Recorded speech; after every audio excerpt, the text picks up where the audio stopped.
ఈరోజు వెజిటేబుల్ కిచిడి చేస్తున్నాను.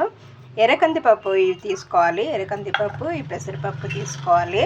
ఎర్రది ఉప్మా రవ్వ తీసుకోవాలి. ఇవన్నిటి 3 కలిపి ఈ గ్లాసు ఉండాలి.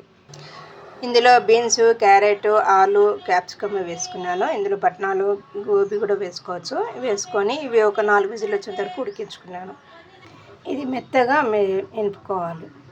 ఇందులో తగినంత సాల్ట్ వేసుకోవాలి. ఒక టేబుల్ స్పూన్ ఆయిల్ వేసుకొని ఆవాలు, జీలకర్ర, కరివేపాకు, ఎండుమిర్చి, మినపప్పు, శనగపప్పు వేసుకోవాలి. ఆనియన్ వేసుకోవాలి. వేగిన తర్వాత ఇందులో ఒక table spoon red chilli powder వేసుకోవాలి.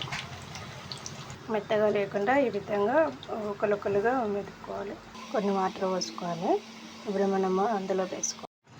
ఇదిగోండి వేసుకున్న తగినంత సాల్ట్ వేసుకొని పూర్తిగా కలుపుకోవాలి. అంతే, రవ్వ వెజిటేబుల్ కిచిడి రెడీ.